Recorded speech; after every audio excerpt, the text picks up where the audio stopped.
Hola, mi nombre es Santiago Tamus y comenzamos otro análisis, en este caso no de la economía argentina, sino nos vamos a la economía internacional. Particularmente hablaremos de la economía de Brasil, dada una reciente suba del valor de algunos de los activos. Estoy hablando de desde el real en una recuperación respecto a su relación con el dólar y consiguiente una recuperación en el precio de algunas de sus acciones que ha llamado la atención, que ha llevado a posicionar un poquito de dinero en las carteras, en ese tipo de activos, por supuesto, carteras de alto riesgo, y queremos analizarlo un poquito. La economía de Brasil tiene fuentes diversas de información. Hemos hecho informes en donde tomamos fuentes desde el Banco Central de Brasil y Ministerio de Economía. En este caso, vamos a algo más objetivo, quizás, que es el FMI, hablando del artículo cuarto, aunque el artículo cuarto tiene un delay en su información, dado que es de mitad de año, pero de ahí en más podemos ver proyecciones y tratar de ayornar un poquito la información. El artículo cuarto, presentado en julio del año 2024, o sea que es un mundo de distancia respecto a la situación actual, hablaba de una economía brasileña que durante este año, y realmente se verificó, iba a tener un crecimiento en términos constantes. Acá lo estoy marcando con el cursor de un 2,4%. Todavía falta cerrar los números del año, pero el 2,1, disculpen, 2,1%, falta cerrar los números del año, pero veremos si ha sobrepasado incluso ese número o no. Una gran diferencia entre lo que era a precios constantes, a precios corrientes, dada la inflación en la economía brasileña, donde al ver cuáles son los componentes de demanda que más movimiento habían tenido, que más habían sido los que justificaban este incremento, vemos que no queda claro si fue del todo el consumo o la inversión. Si vamos al comportamiento de la inversión, sobre todo, vemos una diferencia entre lo que es el comportamiento de la inversión a nivel privado de la economía y el sector público. Y ahí es donde queremos entrar, porque si vemos los ahorros que tuvieron cada uno de los sectores, según el FMI, estos eran proyectados, todavía faltaba ver los números finales, que dentro de poco seguramente podremos estar analizándolos. Se plantea un déficit fiscal del 6,4, y acá está el meollo de la cuestión de los problemas de Brasil. Un 6,4% de déficit fiscal. Cuando hemos analizado esto ya sobre noviembre,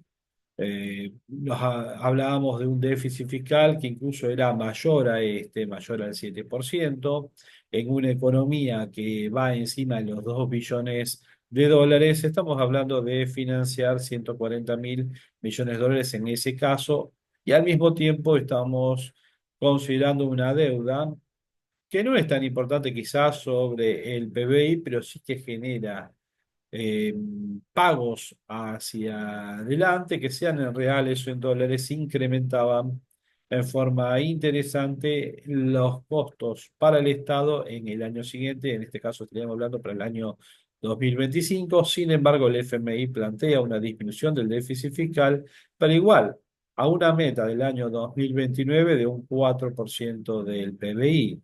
Si mantenemos esa idea de un PBI que esté por encima de los 2 billones de dólares, ese 4,2%, y con el crecimiento del PIB proyectado, seguiría manteniendo un incremento de entre 170 o 200.000 millones de dólares de deuda, dado que nunca está terminando de pagarla. No hay un ahorro fiscal, sino un incremento. Y ahí está el talón de Aquiles del plan de Lula y del funcionamiento de la economía brasileña. El tremendo déficit fiscal, que hay proyecciones de una inflación que va a estar de alguna manera controlada en términos regionales. Si fuera para nosotros hablar de una inflación que esté dándose a un 3%, bueno, es casi lo que da un mes de Argentina en este momento. Pero con ese tremendo déficit fiscal, la verdad es que es bastante temerario pensar que eso se va a mantener en el tiempo. Ojalá que sea así para los brasileños, que el mundo o los propios brasileños, el sector privado sobre todo, sea capaz de financiar el sector público, pero eso va a repercutir directamente en la disponibilidad del ahorro del sector privado para aplicarlo en la inversión del propio sector privado. Eso lleva a que la inversión sobre el PBI no crezca de forma importante, sino sobre todo va a aumentar el consumo y si uno tuviera que estar tratando de presagiar, va a ser el consumo del sector público. Bueno, el real tuvo repercusiones en base a esta situación, pero tomemos un segundito más para analizar números de Brasil y vamos a la balanza comercial, una balanza comercial siguiendo los mismos patrones que da un saldo positivo, pero si me voy a la cuenta corriente siempre es deficitaria.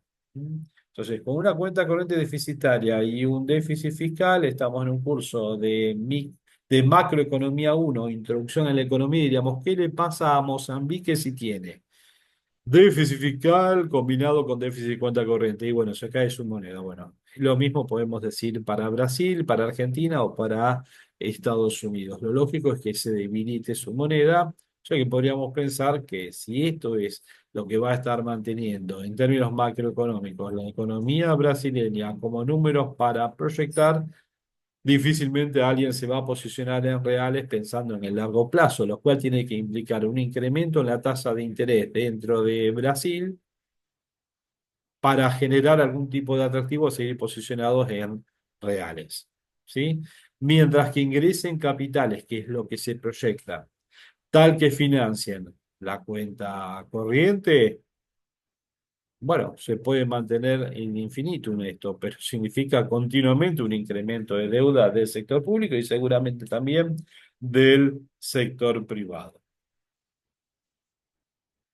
¿Cuáles son los riesgos para la economía brasileña? Más, cualquiera puede estar viendo el reporte del artículo cuarto del FMI, aunque uno dice está medio desactualizado. Lo que importa son las proyecciones hacia adelante y analizar proyección hacia adelante. El pasado en economía sirve para describir por qué estamos como estamos hoy. El tema es tratar de establecer hacia adelante, más si queremos vincularlo después con mercado de capitales. Y los riesgos.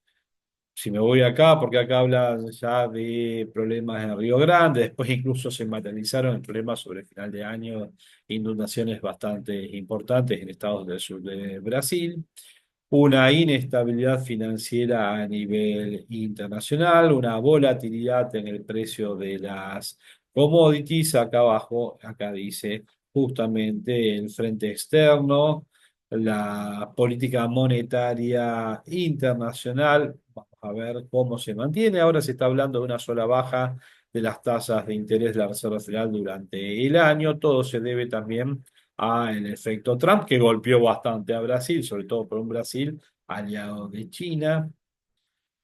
Y en definitiva, es una economía que está muy supeditada a lo que pasa en el resto del mundo porque requiere del resto del mundo o que realice inversiones reales en Brasil para financiar su doble déficit, su déficit gemelos, o que le preste directamente dinero a Brasil, sea que les presten reales a una tasa creciente o en dólares con un riesgo país que hoy en términos relativos es mucho más bajo que el argentino, pero nada es eterno en esta vida, sobre todo si mantengo combinado o un déficit que puede estar encima del 6% del PBI.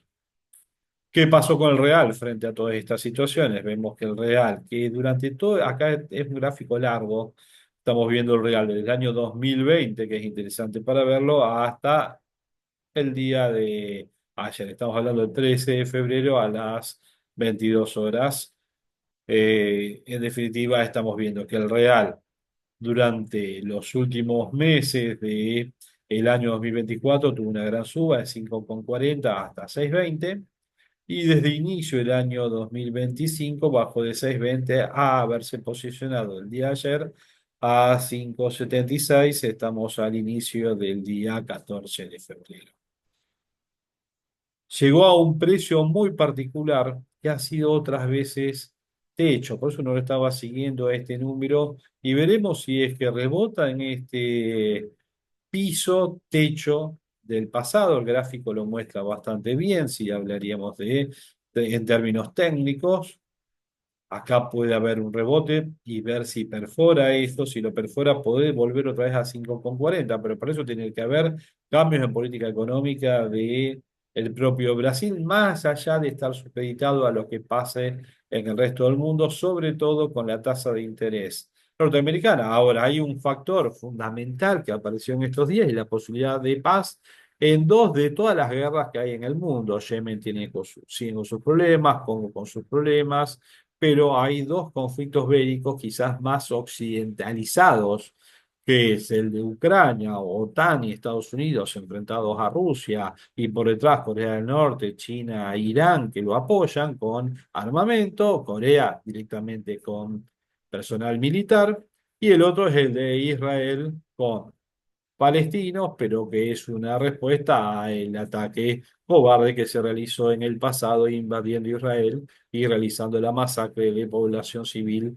que se realizó en ese momento. Y entonces, bueno, sabemos que no tomamos posiciones políticas a favor de nadie, pero sabemos que ese conflicto es o se resuelve o escala, como ya casi lo realiza durante el año 2024, incorporando a Líbano, a Irán, el propio Yemen, y hasta en una ayuda hacia Israel intervinieron países árabes como Jordania. Por supuesto, Estados Unidos, Inglaterra y Francia acompañando a Israel. Si terminan estos conflictos con devoluciones de rehenes, quizás no la solución de Trump, pero una intermedia en donde aparezcan países como Egipto y Jordania ocupándose de la reconstrucción de la Franja de Gaza, con una posibilidad de Naciones Unidas de intervenir en ese lugar y evitando los conflictos hacia el futuro. Una sorpresa es que esta noche se veían las manifestaciones en el aeropuerto del Líbano porque el gobierno había impedido el aterrizaje de dos aviones de origen iraní.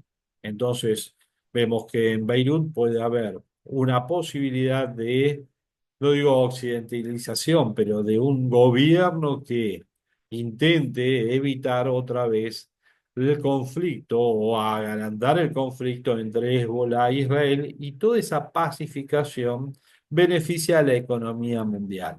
Bien, entonces, eso puede hacer que baje el precio del petróleo, suponiendo que eso va hacia una pacificación, que parte del gasto militar no haya que mantenerlo a los niveles actuales. Un conflicto bélico como el de Rusia y Ucrania lleva diariamente a una suma de dinero gastado en pertrechos, material militar de todo tipo, recursos humanos, etcétera, que es muy importante, que puede, por supuesto, ser utilizado en el mercado, en el mundo civil, para otro tipo de actividades que permitan el crecimiento del PBI. Alguien me va a decir, y pero el gasto público en defensa también lleva al crecimiento. Sí, pero un conflicto bélico lleva a un incremento del riesgo que, por ejemplo, se verifica en el precio de la energía o el precio del oro, etcétera. Entonces, poder bajar riesgo significa bajar tasas de interés y posibilidades mayor de consumo e inversión a nivel global.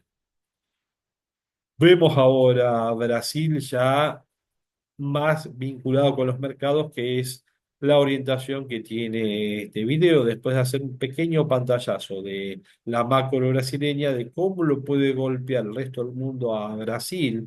Dicho sea de paso, para terminar de redondear la idea, si Trump baja los decibeles en conflictos a Occidente, bloque China, Rusia, incluso Irán, lo que es BRICS, donde está Brasil, baja las posibilidades también de repercusiones comerciales, etcétera, con Brasil, en medio de las nuevas disputas comerciales que está por lo menos amenazando Trump, y que ya ayer la noticia también que parte de los aranceles ya no es para el mes que viene, sino serán para abril, y parece que esto es una gran negociación que tiene que ver con su origen empresarial y veremos hacia dónde apunta. Si uno dijera, la política comercial de Estados Unidos va a ser un gran incremento de los aranceles. Ojo, si tomamos el comercio norteamericano, salvo que la fuente esté equivocada, Estados Unidos tiene un promedio de protección muy, pero muy bajo.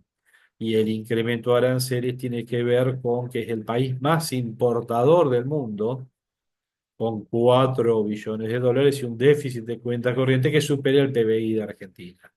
Entonces, tiene lógica que Estados Unidos, su nuevo presidente, quiera activamente renegociar y la amenaza de los aranceles estén por detrás. Si efectivamente les va a realizar, estamos con un problemón, volvimos al mercantilismo. Estamos hablando de un periodo de la historia que va desde el descubrimiento de América hasta Adam Smith. Pareciera que no fuera así, por más que diga yo quiero volver al final del siglo XIX, veremos, porque al final del siglo XIX el principal ingreso de Estados Unidos eran los impuestos al comercio exterior.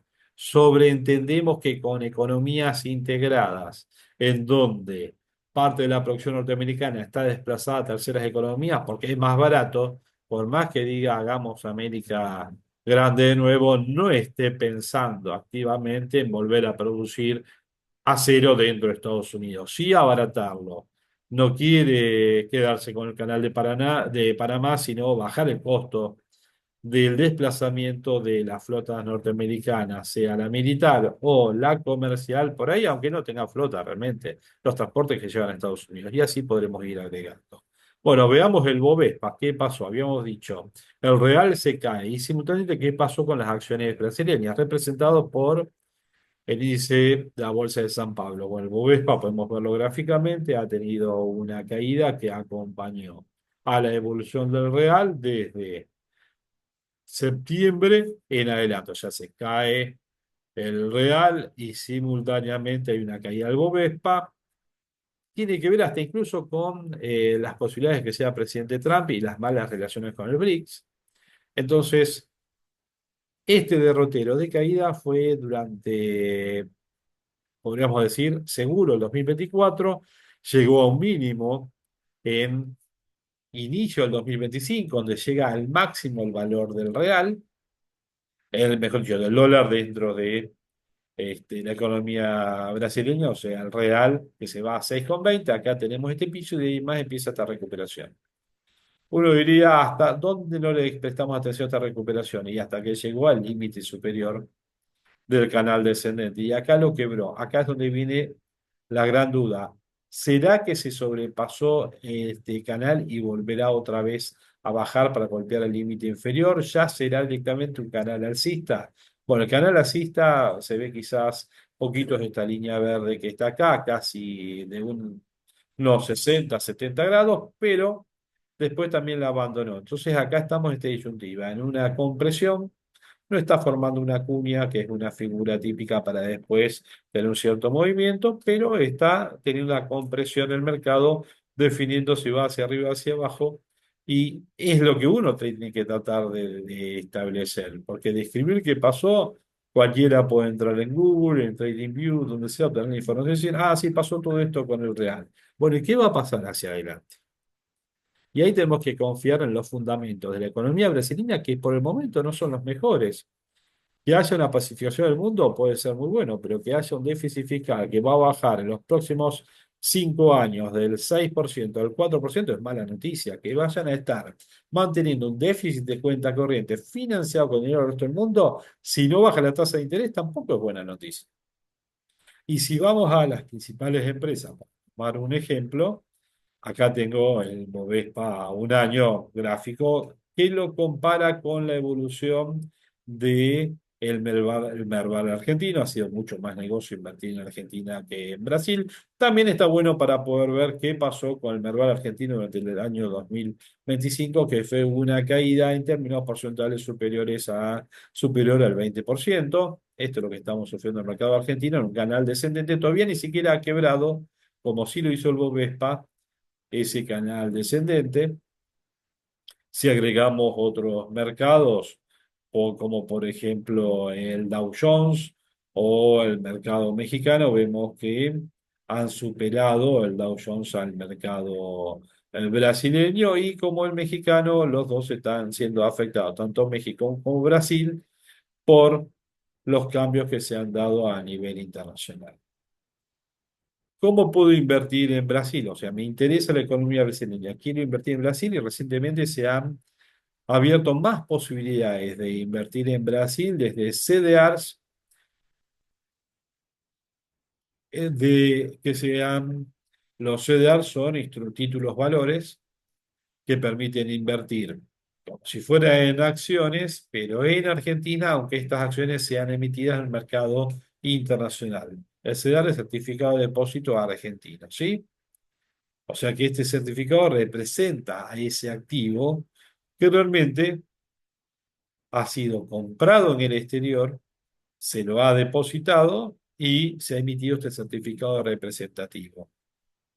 Responde sobre todo a la demanda del público inversor de poder diversificar sus carteras excediendo a la inversión solamente en activos que sean empresas argentinas, más allá del bono, etcétera, sino también en empresas norteamericanas desde Microsoft, Google o Nvidia o la empresa taiwanesa de microprocesadores. Bueno, también tengo la posibilidad de invertir en empresas brasileñas. Acá tengo y voy a tomar las principales, tomamos Petrobras y Banco Bradesco, como dos ejemplos, todo este conjunto de empresas que están disponibles para que cualquiera pueda estar invirtiendo. O sea que si quiero invertir en una multinacional de cosmética y belleza, dueña de Avon, y lo quiero hacer, está en Natura, Holding Sociedad Anónima, su sticker es NTCO3.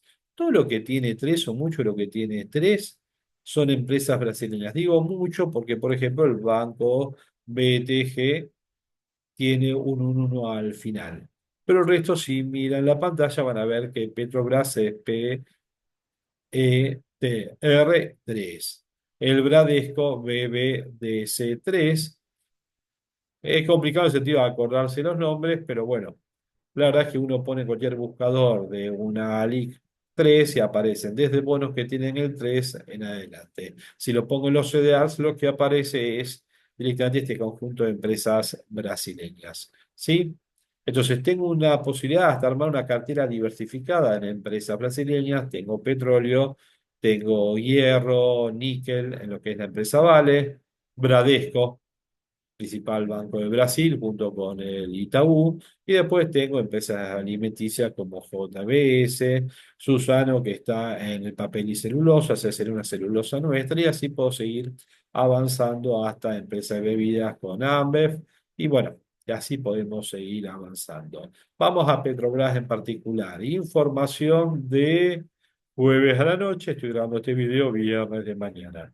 Petrobras, mercado del NICE, postmercado, había tenido una recuperación. Sin embargo, los datos diarios marcan, según medias móviles, distintos osciladores, una posibilidad más de venta que de compra. Tiene que ver también con el movimiento alcista que había tenido esta empresa recuperando su valor. Ahora, si uno lo mira en el periodo desde febrero del año 2024 hacia adelante, no queda muchas dudas del comportamiento que ha tenido petróleo brasileño, que ha sido afectado dentro de un canal descendente, mínimos cada vez más abajo, máximos cada vez más abajo. Hay que prestar atención porque lo que puede ponerse de moda y que les pueden promocionar que está bueno, las empresas brasileñas se van a recuperar. Ojo, que está en un canal descendente. Tendría que considerar mucho el hecho de posicionar mucho dinero, por lo menos en Petrobras, en el sentido de si el petróleo baja y estamos en una economía que vive con déficit fiscal y parte de la solución para estabilizar la economía es, por ejemplo, regular el precio en algunos sectores o en una empresa que es mixta, como es el caso de YPF en Argentina, establecer que no suba el precio del combustible para no tener inflación, Petrobras no va a tener mejores resultados, sino va a tener peores resultados. O sea que debería considerar, digo, porque empresa emblemática que todos tenemos en la cabeza brasileña, Petrobras. Pero vamos a avanzar un poquito más, indicadores técnicos. Petrobras ya estuvo en una posición de, primero, sobreventa, por supuesto, en el piso.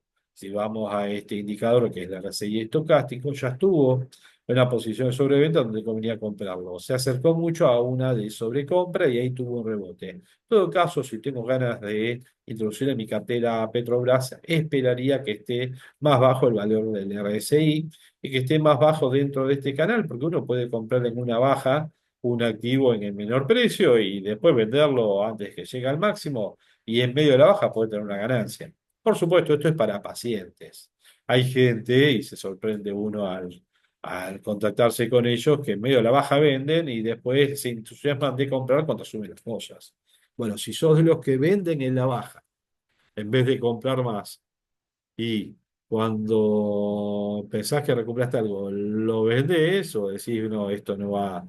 La verdad es que conviene hacer un plazo fijo UVA, es mucho más seguro. El temperamento es importante en el mundo de las inversiones. La paciencia también. Quizás haya 2 meses que no haya grandes rentabilidades, pero si alguien tuvo el temperamento para comprar en medio de la baja de Petrobras, cuando indicadores lo permitían, y luego vendió, tuvo una suba. Quizás no se hizo millonario, pero por lo menos ganó algo de dinero. Ahora sí, cuando subió dijeron, es el momento de comprar empresas brasileñas, o ahora le llegan los emails, hay empresas brasileñas abriendo los CDR sin hundo porque la LIC está comprometido en la colocación de nuevos CDR, que en definitiva es un producto que quedó ofrecido y hay que salir a colocarlo. Bueno, y yo soy el que compro, ojo de no agarrarme la baja. Hay que pensar siempre qué es lo que gana el otro cuando invierto en el mercado. Si me asesoran para comprarme un título de deuda a una empresa, tengo que fijarme si la empresa funciona bien, no solamente si me lo ofrecen. Porque puede ser que la empresa sea los globos. Y hubo gente que invirtió pensando que iba a cobrar en empresas agropecuarias. Si alguien colocaba ese dinero, cobró comisión por eso. Ahora, vuelvo a repetir, si sos de los que venden en medio de la baja, salvo que sea para comprar otro activo que te parezca que sea refugio, o que bajó más, o que veas que en la recuperación tiene más proyección de crecimiento, bienvenido sea. Si no, quédate con el activo, salvo que me digas, no, stop loss. Vendo para comprar más abajo. Ahora, si cuando vendés, ves la plata en la cuenta, la retirás y te compras dólares, dedicate a hacer plazos fijos en dólares, bonos en dólares, porque conviene mucho más para tu temperamento. El dólar no va a subir hasta octubre, salvo que cambie el gobierno o tengamos un shock exógeno muy grave que lleve el mercado opuesto a la política del gobierno. Si además de vender vendiendo en la baja del Merval te compraste dólares, quemar plata en el fondo de la casa es más placentero seguramente. Volviendo a Petrobras. Petrobras combinando, esta es otra fuente de información, esto es de Investing. Otra página está disponible, te llena mucho de publicidad, pero en la versión gratuita, pero está disponible y puede uno ver estos indicadores. Lo saco acá porque las leaks argentinas tienen cargados lo- la acción de Petrobras reciente con el 3 y la verdad que el gráfico, después lo voy a mostrar para Bradesco, son pocos días. Entonces no sirve para análisis. Si voy al Petrobras del ADR en Estados Unidos, puedo ver que técnicamente está en medio de un ajuste. El estocástico, que decía, está en cerca de +30, acá en esta medición está menor, ahí es cómo está, sobre qué días está hecho el estocástico, pero el MAT está en pleno ajuste y el estocástico se acerca a la posibilidad de sobreventa. Ahí hay una diferencia de cómo se mide estocástico acá, que da todavía un valor más cercano a 50, mientras que en otra fuente de información, esta es Yahoo Finanzas, esta es de Investing, dan dos valores diferentes del estocástico. Este es un tema no menor por las fuentes de información. Bradesco, otra vez. Acá TradingView. Indicadores técnicos hablan de compra, venta para las medias móviles. Hay gente que invierte por medias móviles, otros por indicadores técnicos. Las medias móviles de largo plazo sirven para verlo, son bastante de tendencias. Para el día a día, el indicador técnico parece mucho mejor. Pero bueno, si me voy otra vez a fuente de información Investing, vemos que Bradesco en el MAT está quebrando a la señal por parte del promedio. Eso no es una buena justamente señal, comenzaría el periodo de ajuste, mientras que por otro lado me estoy yendo a la posición de sobreventa para el RSI estocástico, lo cual dentro de unos días puede ser mejor para comprarlo que ahora. Si vemos la evolución en los últimos días, parecerá justo. Ojalá que hoy suba el 10%, pero estamos hablando de qué ha sucedido con esta acción en el último tiempo. Acá tomando la información de TradingView, vemos el gráfico y está en un canal descendente. Sí, tuvo un piso y si lo aproveché en el piso y compro, está perfecto. Hay que ver en estos días, ojalá se vaya de 2,20, 2,09 a 500. Ojalá pase eso, pero el ojalá en los mercados no funciona, sino expectativas de ganancias a futuro. Si se esperan que los bancos brasileños ganen mucho más a futuro, bienvenidos sean las acciones de Bradesco, son aquellas que hay que comprar. La verdad es que estuvieron muy baratas. Si vemos la comparación del último año, ya pasaron su piso a final de diciembre del año pasado, inicio de enero, y de ahí más ha recuperado. El tema que uno quería destacar con este gráfico es el valor de 2,20 como un valor que puede ser un piso en el pasado, un techo hacia adelante. O sea que su recorrido, si siguiera subiendo, puede estar encontrándose en un 5% como máximo de suba. La verdad es que con la cantidad de activos que hay disponibles en el mundo, no puede poner un pedacito de dinero si confía en la empresa mirando a largo plazo, pero hay que ver el timing para ir comprando. Con empresas como Nvidia y otras empresas han tenido recuperaciones siderales en estos días, conviene quizás más invertir en un CDR de tecnología otra vez, y no sé si tanto en economías brasileñas, pero cada uno decide en función de su estómago, de sus expectativas a futuro. Si el real brasileño quiebra 5,70 y va a 5,40, estas empresas van a valer mucho más en términos de dólares y por tanto se va a verificar una suba en pesos dada la relación real dólar que repercute en el mercado en pesos de esos activos. Acá está el gráfico que mostraba pocos días de evolución. Este gráfico ya es en pesos de Bradesco medido en el mercado argentino. Es imposible hacer algún tipo de análisis con este gráfico, dado que es de muy pocos días de cuando se lanzó a la cotización. Si vemos que fue un activo que tuvo un valor fácil, un 10% hace pocos días atrás, estoy hablando de 4 o 5 que el valor que tiene ahora. Así que quien compró a 2.500 hoy lo tiene a 2.600, 2.260. Veremos cómo evoluciona en el día de hoy. Vuelvo a repetir, baja la relación real dólar en Brasil, Bradesco no se mueve, sube el valor en pesos. Rebota el dólar en Brasil, Bradesco no se mueve, baja el valor en pesos para Argentina. Es un tema a considerar para tratar de entender cómo va a evolucionar este activo brasileño que hoy se está promocionando como disponible, así como el resto de las empresas que están cotizando. Nunca tuvieron gran volumen, pero puede pasar a ser más interesante para inversores diversificar, dado que hay una corriente que dice, si Brasil se estabiliza, inversores que habían mirado a Argentina como destino de sus inversiones ante la salida de Brasil pueden volver a Brasil y los activos brasileños pueden recuperar más su valor. Es la posición que uno puede tomar de acuerdo a las expectativas, lo que importa. Mi nombre es Santiago Tamus. Cualquier tipo de consideración o comentario de este video, bienvenido sea. Lo pueden hacer en YouTube debajo del video. Trataré de responderlos lo antes posible, sino en la página consultorfinanciero.com.ar, en la parte de contacto que darán los datos, y si no, directamente por email, si quieren, santiagotamoso@gmail.com. El QR que estuvo presente, que está presente en este PowerPoint y lo va a estar de acá hacia adelante, tiene que ver con la posibilidad de abrir una cuenta como inversor, una cuenta comitente en una plataforma, Balance, principal empresa por patrimonio administrado en Argentina privada, donde uno, al ser agente matriculado frente a Comisión Nacional de Valores, puede ser el asesor o va a ser el asesor abriendo desde este link una cuenta. En caso de estar interesado o consultas, un email a santiagotamaus@gmail.com y podemos combinar un Zoom o una reunión o grupal o individual para poder estar hablando sobre el tema. Bueno, mientras tanto, esperemos que hoy hagamos todos buenos negocios. En un rato abre la rueda. Hasta luego.